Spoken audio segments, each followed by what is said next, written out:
The Featherstons are back in Paranormal Activity 3.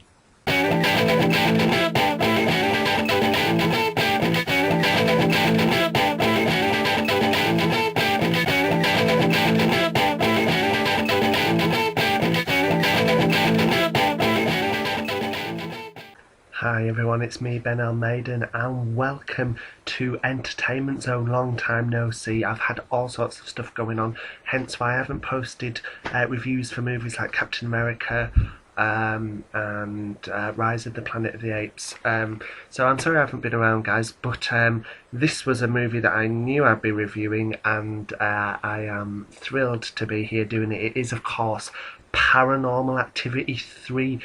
This Halloween, it's a little weird for me because it's the first one in many years where a Saw movie isn't coming out. So Paranormal Activity becomes the new headship, franchise for Halloween. And it's back with its third entry, this time directed by Catfish directors Ariel, Schulman and Henry Joost. And produced again by Oren, Peli, the director of the first one. Kate Featherston's back, and Sprague, Grayden. And we have a brand new cast. This time the movie is set back in the 80s and reveals the origins of the Paranormal Activity.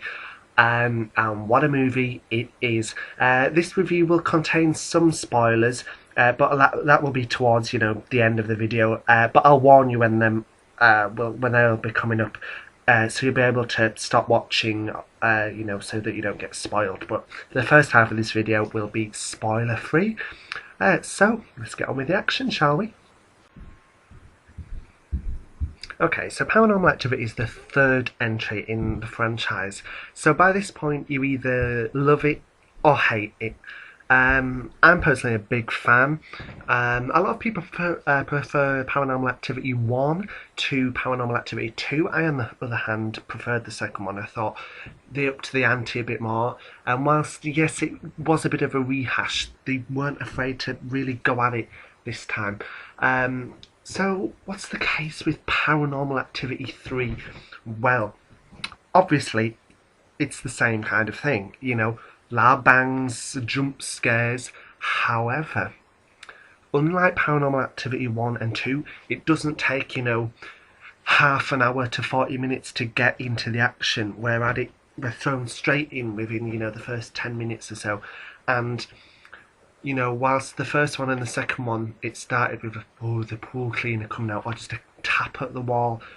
This time, the scares come in thick and fast, and they get gradually scarier as the movie goes on.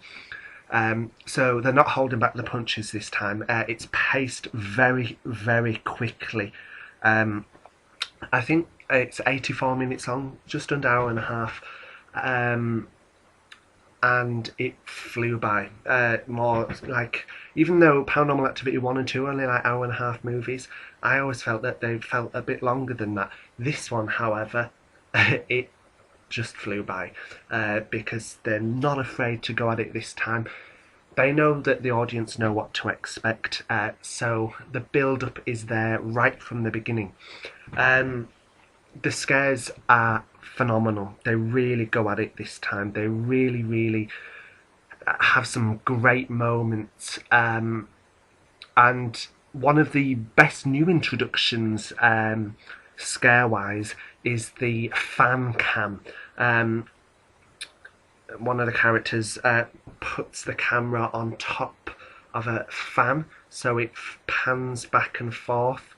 And that's a real good way of building up the tension, because you're just thinking, oh my gosh, what's going to happen? You're thinking, oh my god, what's going to be there when it moves back, or what's going to have changed, or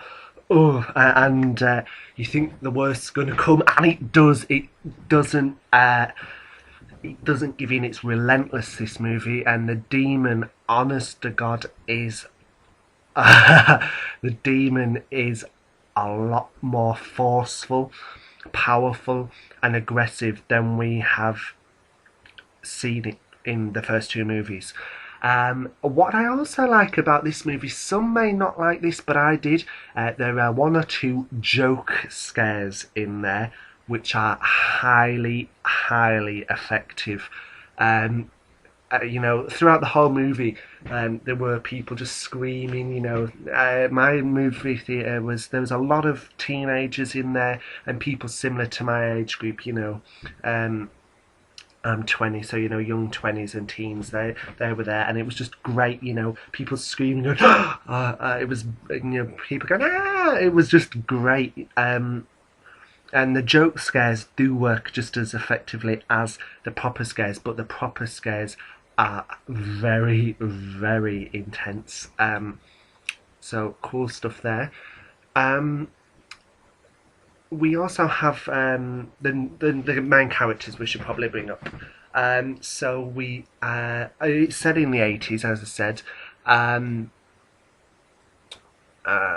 we have Katie and their sister Christy as children, and the two actresses who play these girls are phenomenal. They bring genuine fear and a little bit of scariness too, because some of those kids are creepy. But genuine, the fear in some of the scenes that they show are phenomenal. These are two very talented young actresses. Then we have their mother. Now, the mother's been mentioned several times in Paranormal Activity 1 and 2. This time we get to meet her. Her name's Julie. I think the actress's name who plays her is Lauren Bittner. I'm just bringing this up now just to double check. But she was fantastic. Yeah, Lauren Bittner. She did a really, really good job as the mum. The mum in this time the mum is more of the skeptic of what's going on, but she soon realises the truth. And her husband or boyfriend, I think they're not actually married, I think they're boyfriend and girlfriend, Dennis, is in there too. And he's fantastic. He's like the 80s version of Mika, but likeable. He's thinking, God, there's something weird going on in my house and with my family. I need to investigate this. And he works conveniently as a videographer, filming people's weddings, making wedding videos for them. So luckily for him, he has a lot of cameras and video equipment. This family very good at keeping their lives documented, and he is probably the main protagonist, and he is played by Christopher Nicholas Smith, and as a family they gel very well. In Paranormal Activity 1, some people really either didn't like Katie or they didn't like Mika. And in number 2, they either didn't like Christy and they liked Daniel, or they thought Daniel was a real jackass and preferred Christy. In this film, the whole cast really resonate well. They're very believable. You could imagine they, outside of this movie, are a real family. And their acting is phenomenal. There's no weak performances in there. And they're all likeable. So when the hauntings do get worse and worse and worse, you're thinking, oh my God, I don't want anything to happen to these people,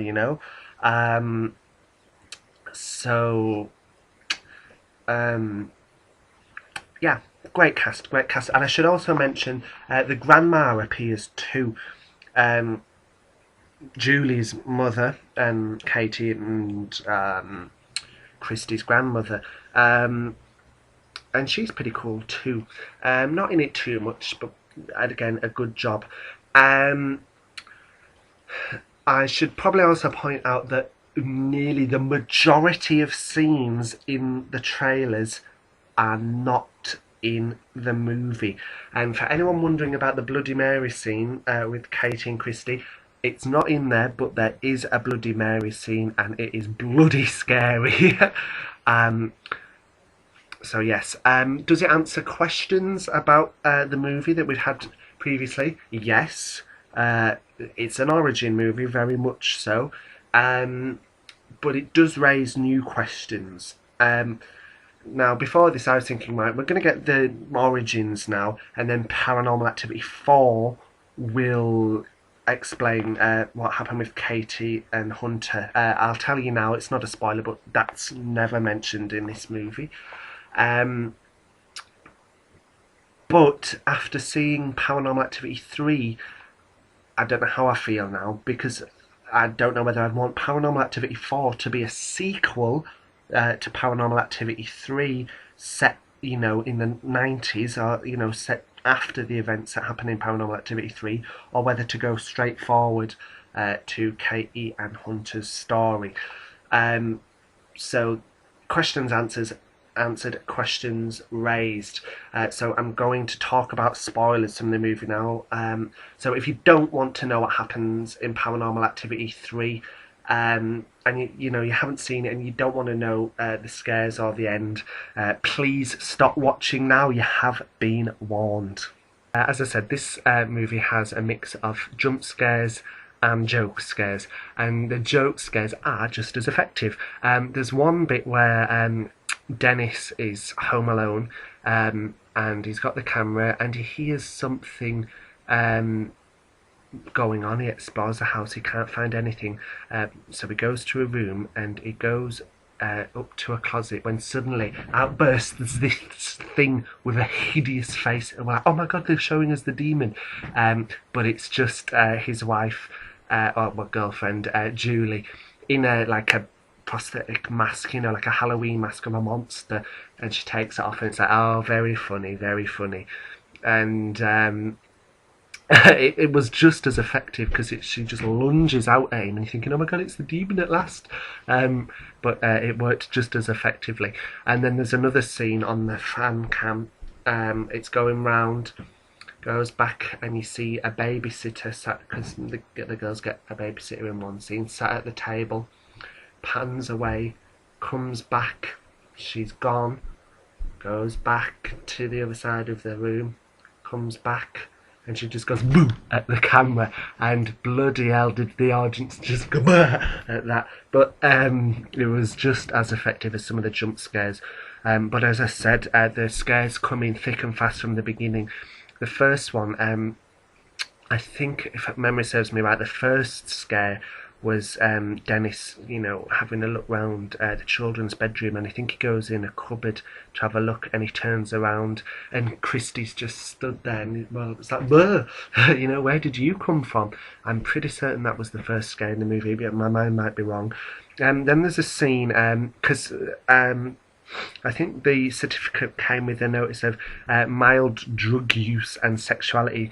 What it is, they're filming themselves getting it on. They don't actually have sex, it's just a bit of foreplay, and they've smoked some cannabis. And suddenly the whole house starts rumbling, and the camera falls on the floor, and it turns out there's an earthquake. And so they go and run out to check on the girls. But as the camera carries on falling, we see, dust and stuff fall from the ceiling, and it lands on an invisible figure stood there, and then the figure turns and the dust falls off, so the outline of the demon is shown. In the trailer you see Julie sat with Christy saying, oh, where is Toby, the demon, and she's like, oh, he's next to you, and she throws the glass of water on him, and we see him then. That's cut to he's stood right next to you, we don't see her throw the water. But yeah, in the film, Christy at the start of the film is the only one who can see Toby, and which is the demon, and can talk to him. And she, everyone thinks it's the imaginary friend. How wrong they are. And later on, I think it's implied Katie does see him too. But there's some real great scenes. Now, the Bloody Mary scene, another baby, Christy gets taken ill, caused by the demon, and so gets taken out to the hospital by a mum and Dennis, and Kate is left with Dennis's workmate Randy as a babysitter, and Katie suggests playing Bloody Mary, and they go into the bathroom, and all hell breaks loose. The demon starts attacking them. In the dark, it bites Randy. When the lights come on, he sees blood coming from him, and the demon just starts trashing the girl's bedroom. It's really horrible, horrible stuff. And there's one scene where Katie just is following you know, Christy's gone to the bathroom and Kate is following her, and she just runs into the demon. It just kind of bounces into, and she's looking up like, oh my god, what is that? And later on, Kate is there in fear, and then suddenly she's yanked up by a ponytail in the air. It's giving me chills just thinking of that. It's really horrible. And then she gets dragged into a closet by the demon, and you know, Christy's saying, "Oh, stop it, Toby, stop it," blah blah blah. And you know, earlier on, Christy says to Katie, you know, Toby's in there in that little cupboard, go inside. And she does, and the door slams shut. And she's like, stop it, Christy, stop it. And Christy's like, it's not me, shouldn't have annoyed Toby. And the demon is at full force. Now we also learn, doing some research, Dennis learns about this coven of witches who have this like triangle symbol with a circle in and some letters around it. I'm going to have to wait for some screen caps to tell you what the letters are. And later on, after the whole incident of Katie being sucked in the cupboard and stuff, he goes in there and sees that symbol written on the cupboard walls, and he's like, what is this? And I don't want to give too much away because I think you need to see it to enjoy it, but I should talk about the end now. They've been saying the last 15 minutes will screw you up for life. Not necessarily for life, but it's more chilling than the end of Paranormal Activity 1 or 2. Now, the end of 2 had me cowering in my seat at the cinema. I was just like, oh, you know, when Christy was being dragged downstairs, and then near the end, Katie comes and snaps Daniel's neck and kills Christy. Now, it's the ending of this is far more horrific. They decide to go and stay with Grandma. You know, and they're like, oh, no more witches, blah blah blah. No more ghosts, no more Toby, blah blah blah. But the haunting follows them to Grandma, and things start going bump in the night. The girls disappear, and Julie disappears. So Dennis goes to investigate, and it just walking around the house, it goes suddenly slow pace, and then it's just chilling. Like, oh my god, anything could pop out. It goes outside. And eventually he sees the grandmother in like this shed thing with other women all wearing the symbol of the witches coven. The grandma is involved in this coven of witches, presumably therefore meaning she is responsible for the paranormal activity. And there's a scene earlier on in the movie where the grandma suggests that Julie have another baby because she's always wanted a boy. So she's obviously been plotting for the demon to get a son.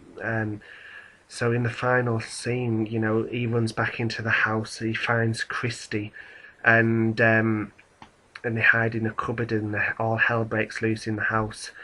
And then he comes out.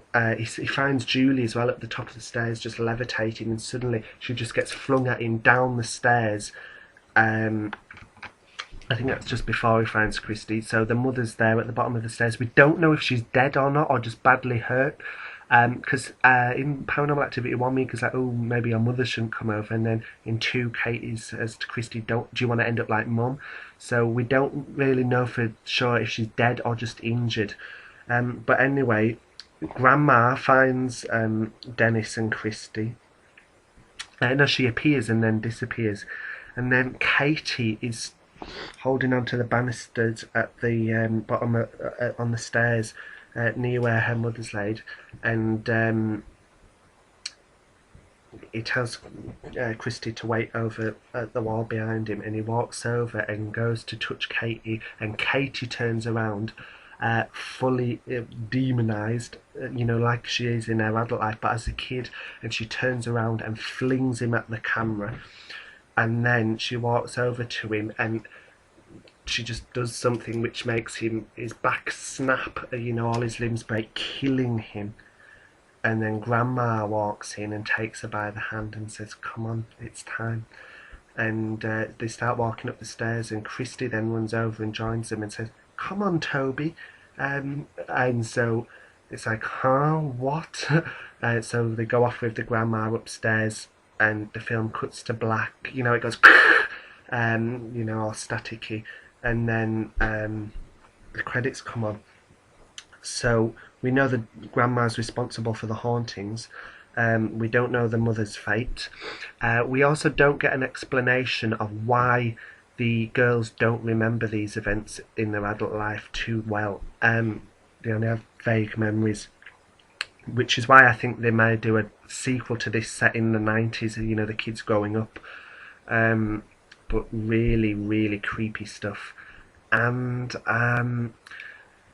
as for adult Katie, she does have an appearance in the movie. It's in the beginning. She takes a box of old VHS tapes over to Christy. This is set somewhere during Paranormal Activity 2. Well, it's before Paranormal Activity 2. It's the earliest clip, because they're decorating Hunter's room while Christy's pregnant, and she takes the VHSs over. So Sprague, Grayden also appearing with Katie Featherston. And then we have the opening of Paranormal Activity 2 with the house being burgled, which is actually the demon, and they go down to the cellar and the box of tapes are missing. The next thing we know, we watch all of Paranormal Activity 3. So some phenomenal scares. Katie gets possessed, by the way, because the demon actually goes into a bed. That is horrifying. I think what's scary about this movie is all the way through you'll be thinking, they won't, will they? They wouldn't do that. Oh my god, no, and they do. They're not afraid to hold the punches. Visually, it's amazing. The pacing is perfect from beginning to end. It's fast-paced, fast-paced, fast-paced, then slow-paced for the creepy-ass ending. So Henry Joost, Ariel, Schulman, great job. I want to see them back for Paranormal Activity 4. If you didn't like their work on Catfish, I suggest checking this out because it shows they're actually very talented directors. So a really great movie, and it is my favourite of the trilogy. This review's getting really long now, so I'm going to wind things up. Answers questions, as I said, about the origins of the hauntings, brings up more. Where will PA4 be? You know, Paranormal Activity 4, will it be the present day where we have the end of the 80s and beginning of the 90s to explain a bit more? Who knows? All I know is I can't wait. And I think I'm going to have to see this movie again just to see if there's any other little clues in there. But great stuff. So if you've seen Paranormal Activity 3, leave a comment to let me know what you thought of the movie. If you've got any questions you'd like me to answer about the movie, now I've seen it. It's an advanced screening I went to. So yeah, if you've got any questions about it that you'd like to ask, ask away. And remember as well, if you want all the latest movie reviews or news, be sure to subscribe, and soon as I start hearing things about Paranormal Activity 4, I will be keeping you all up to date as well. And don't forget to check out our Tumblr, entertainmentzone.tumblr.com. So sleep tight, folks. Don't let Toby come and visit you. Take care, guys.